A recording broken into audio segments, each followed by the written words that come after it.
नीतीश कुमार का है, अंतिम यात्रा है। अब ये जो है, खैर वो देखिए वो अलग उनका है, लेकिन हम सिर्फ चाहते कि अगर प्रगति की है तो प्रगति यात्रा करने की जरूरत नहीं नहीं थी, लोगों को दिग्भ्रमित करने की जरूरत नहीं थी, है ना।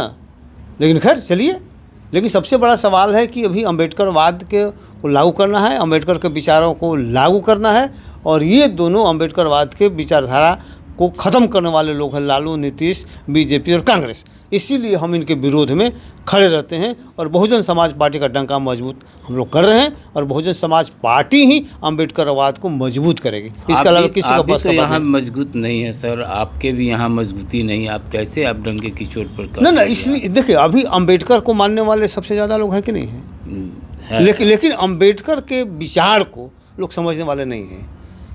जो लालू, नीतीश जो अम्बेडकरवाद के खिलाफ भी करता है, वर्चस्व की राजनीति करता है, उसको भी लोग मान के चलता है कि बहुजन करके आ चाहता है कि भी मान लीजिए कि जो है ना अम्बेडकरवादी विचारधारा के हैं, जबकि वास्तविकता है कि वर्चस्ववादी लोग कभी अम्बेडकरवादी नहीं हो सकते हैं।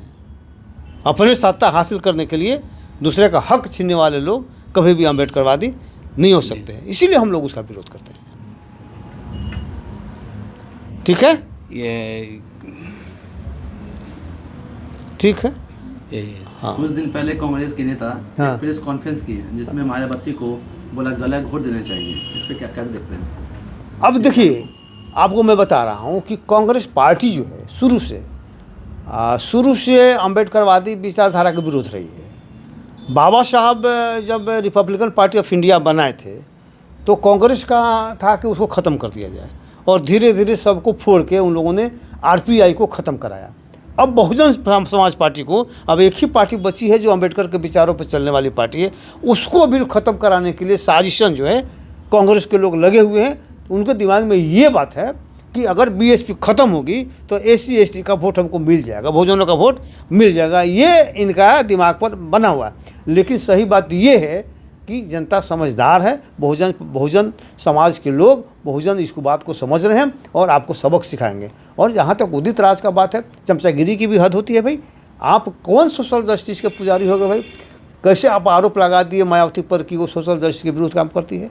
सोशल जस्टिस के विरुद्ध तो आप गए, अपनी पार्टी को जो है सरेंडर करा दिया बीजेपी में एक सीट के लिए, एक जो है सीट के लिए आपने अपने पार्टी को विलीन करा दिया, और वो आपको लात मार कर निकाल दिया। तब फिर आप कांग्रेस में।